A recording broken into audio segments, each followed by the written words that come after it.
Ron Daws tells this story in his book about running up and down a concrete stairwell in his office because apparently the weather was too cold outside, even for him.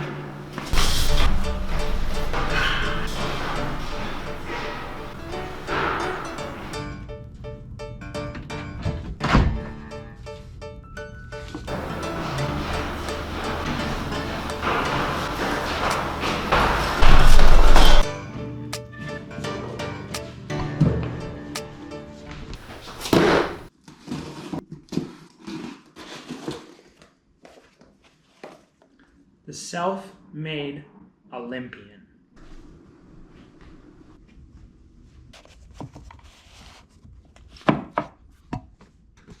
Technically, it's not the only running book that I own, but it's certainly one of just a few.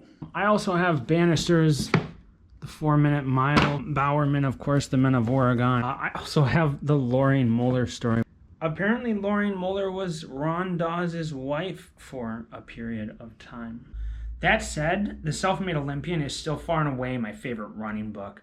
So much so that I've purchased it over a dozen times now, just on Amazon alone. And it's not because he used to run up and down a concrete stairwell when it was too cold outside, or because he used to use contact cement to glue his shoes back together.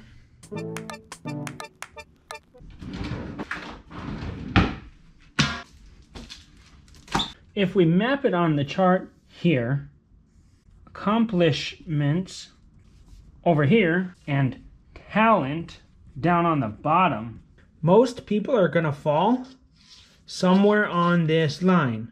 The more talent, the greater the accomplishments. Up here you'd probably have like Galen and Ryan Hall, Emily Sisson, and the Shalane Flanagans of the world. And in the middle you might have like, the Des Lindens. But to find Ron Daws, you'd have to go way over here. Few, if any, runners at all have gone further on less talent. I would also put Tyler German, because that kid has absolutely no talent, but still a fairly impressive resume. In his book and on his podcast, Tim Ferriss talks about the question he likes to ask when learning something new.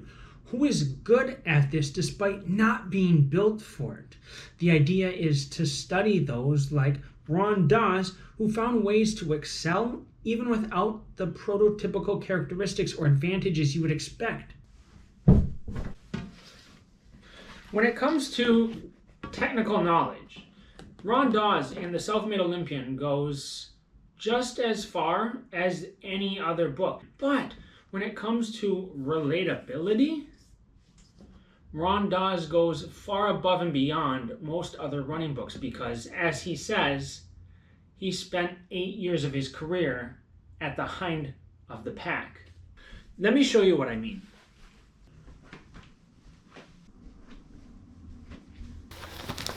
See, Ron Daws made this kid here believe that even with very modest high school PRs, this was possible. Ron Daws had a very modest 1 mile PR in high school of 4:42.